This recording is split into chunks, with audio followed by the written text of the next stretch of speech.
truck yet? Okay. So while most of you may know me, some of you might not. My name is Taylor Turner, and I'm from a small town in southeastern Ohio called Circleville. It's not a big place, it's not an amazing place, but it is where the most amazing thing in the world happened to me. It's where my story with the Tim Hortons Children's Foundation and the YLP program started. For years, I lived my life by the words of a man named General George S. Patton. Specifically, I lived by one thing he said, that a violent plan executed this week is better than a perfect plan executed next week. I was living my life out of fear and rage, and it was getting me nowhere.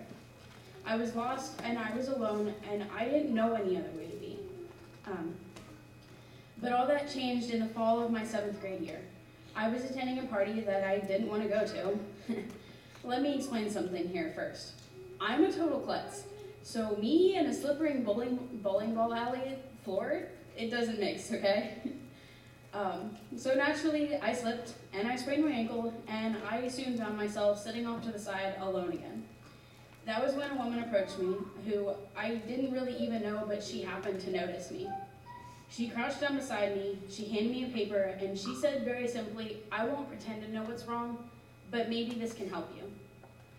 The paper was an application to attend the Tim Hortons Children's Foundation summer camp, and 8 months later, after turning the paper in, I found myself boarding my first plane ride ever to Quéant, Quebec.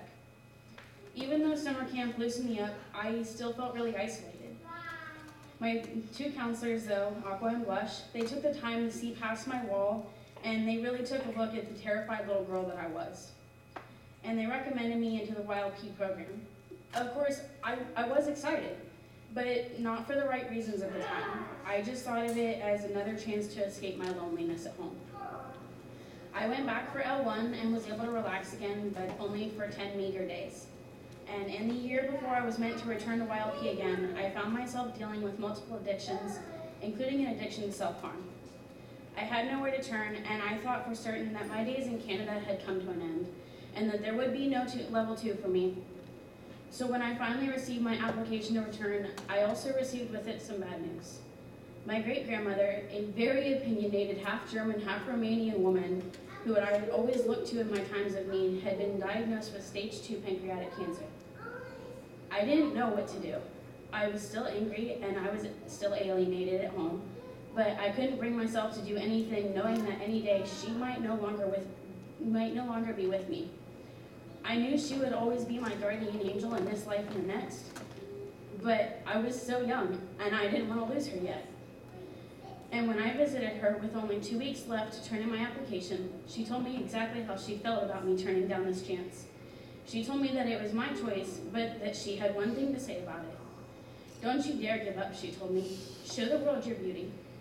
My grandmother pushed me to continue this program, and for that, I owe her my life. So I took all the things that were bothering me and all of my problems. I took my addictions and I threw them into a little black box in the back of my head. I sealed it tight, and I jumped out of my little bubble onto another plane, and I headed for Parry Sound.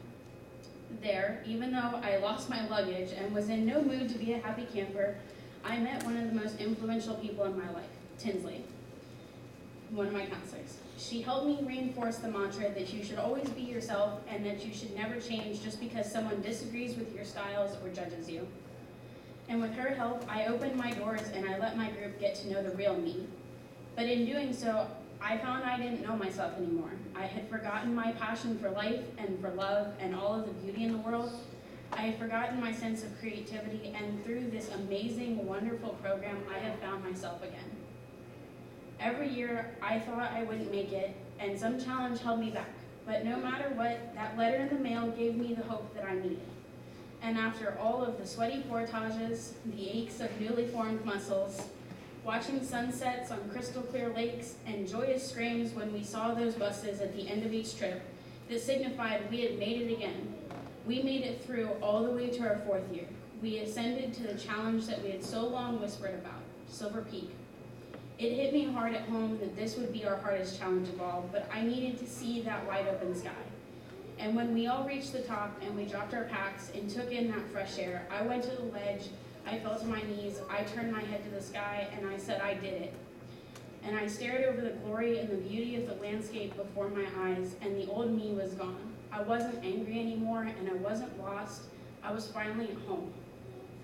Through the Tim Hortons Youth Leadership Program, I have learned to live each day to the fullest and to love as though each day could be my last, and to never hold on to the past for fear that I would miss all the amazing things yet to come. I have been taught to always help others, to pay it forward no matter how minuscule the action may be. Even a pat on the back telling a younger camper good job can completely change their day.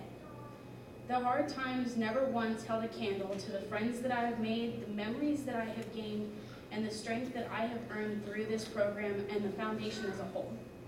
I live by a new quote now, one said by a very great and whimsical man who never let anyone tell him he couldn't do what he set out to do. Dr. Seuss once said, "We are all a little weird, and life is a little weird. And when we find people whose weirdness is compatible with ours, we join up with them and fall in mutual weirdness, and we call it love."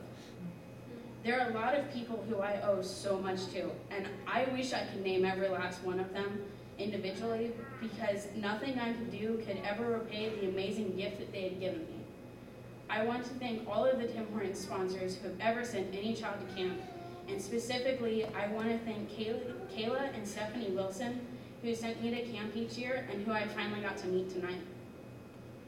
I want to thank all of my counselors that I've had throughout the years, as well as every other counselor and member of the program staff who made it their job to make all of these wonderful people around me smile every day and teach them new things and show them the best parts of their life. I want to thank all of the executives, and not only of the Tim Hortons Children's Foundation, but of the Tim Hortons Corporation as a whole, for making these camps possible.